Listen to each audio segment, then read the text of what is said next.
What's going on, good family? Early morning. We'll talk about some fantasy football. It's gonna be a real quick episode. I got fantasy and food. Took a couple weeks off, but I think for the few people that's been tuning in, and I'm just really trying to talk about food, something I love, and I mean we all got to eat.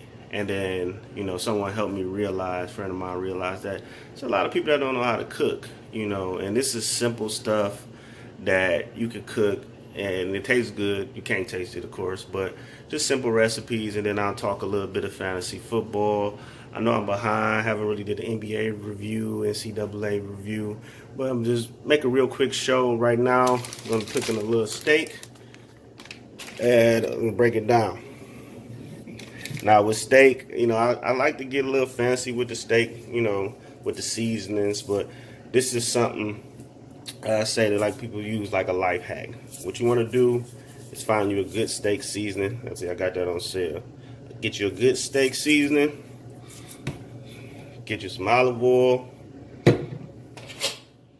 Get you a fork. Now, as far as me, I like my steaks medium rare. I know a lot of people, they want it medium well done. So, just let people know to cook a medium rare steak, medium rare, medium steak. You need practice and skill, because you don't want to mess around and be just eating a raw ass steak because you think it's medium rare because it's red inside, or it's a little burnt on the outside. You really want to take your time and learn how to cook the steak right before you try to jump in and work with these tips. So add this in the freezer. Some New York strip, kind of thin. Pop that off.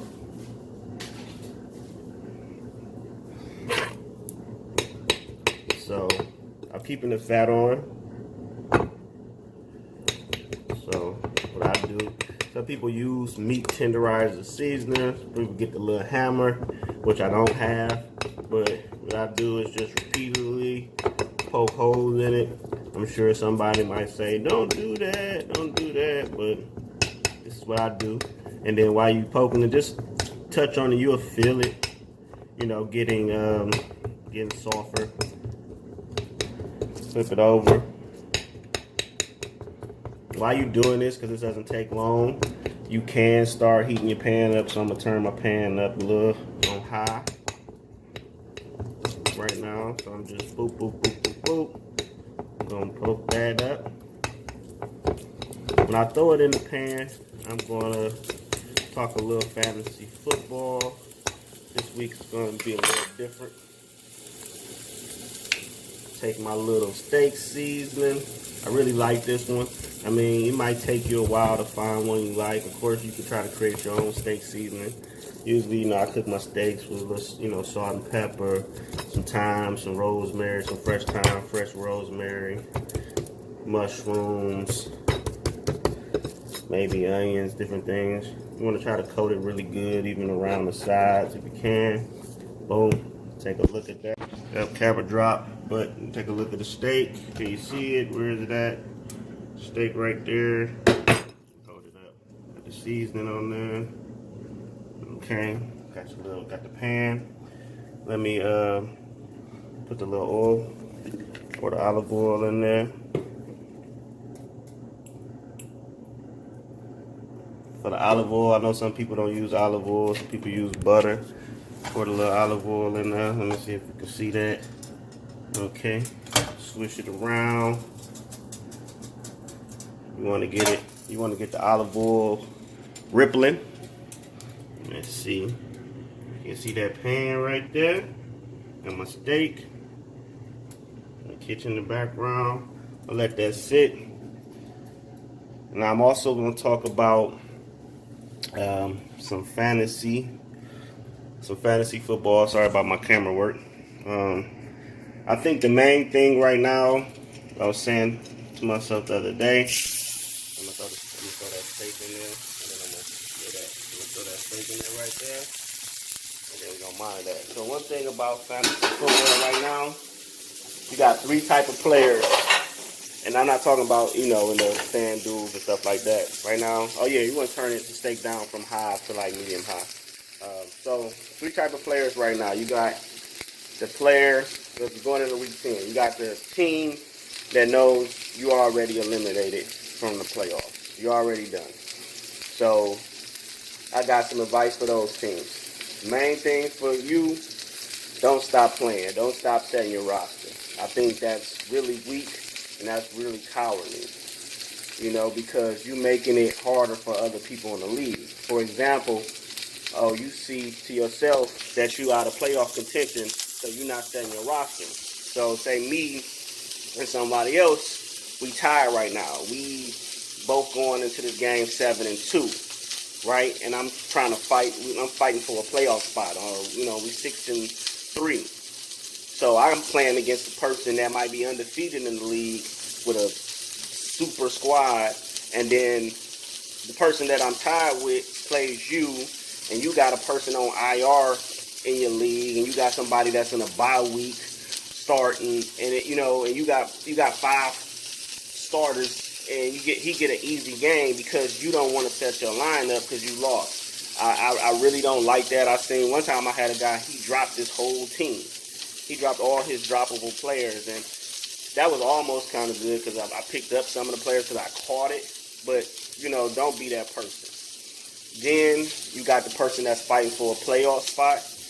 My word of advice to you, don't gamble no more. Don't, you see somebody have a good week and you turn around and you get that steak in there. You got a person that got a good week and then you turn around and you pick them up. You don't really have a lot of room to be gambling. You get that steak, You ain't got a lot of room to be gambling with no players right now. Stick with your roster. Main thing for you need to start doing research. Some people already do research, but you need to do research. Like you need to go look at on the website, see like what team is terrible pass defense, run defense, because it's already going to show by now. Any team can have a bad week, but you're going to see like, oh, this team's terrible against the run. This team is da-da-da-da-da. Like, you really need to go in there and pay attention. Another thing that you can look at, and this is for the person that's leading in the middle, look for some of those players that went out in training camp or someone that went out week 1 that may be coming back. That's pay attention to that too. So the middle person that's fighting for a playoff spot, you want to look at that. Now you got the person that's in the league. He might already lock his playoff spot or just very uncomfortable league. Now that person, same thing. You want to look for some of them people coming back from IR because you're in a position to get a stash player. You want to pay attention to the people that's coming up against you. Start looking at other people's schedules in your league. And I know this might seem like a dirty move, but might pay attention. I might look and see like, okay, this person has a bye. This person's tight end has a bye week coming up next week against me. He don't have a backup tight end. You might have to go in there and look at the available tight ends. Like, okay, this tight end is putting up numbers. I don't need a tight end, but I might need to get him before he gets him. It's real dirty. So, also to the middle team, you want to, all the teams really, but the middle team, high team, you want to watch out for using a lot of waivers at the end of the year because when a player does come available, you might end up at the bottom of the list. So I would say be careful of the waiver wires. And like I said, that person that's kind of in first place, you don't want to get comfortable and start coasting, thinking it's good. Because I did that one time, and I was in first place the whole time, and then my players just started falling apart. I was in a league that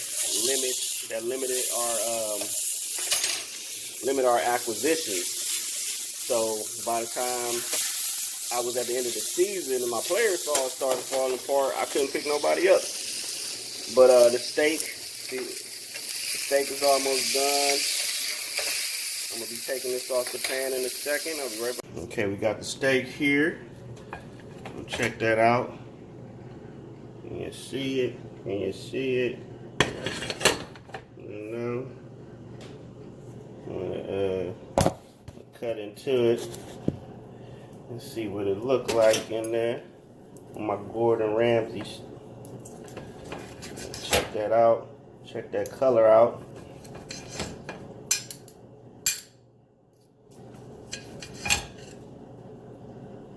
Yeah, it's a little bit more. Well, I like it, but you can see that red right there. See that steak right there, huh? Let's see, let me taste it. Okay. A good steak. Simple and easy. So everybody go out there, have a good fantasy week. I'll be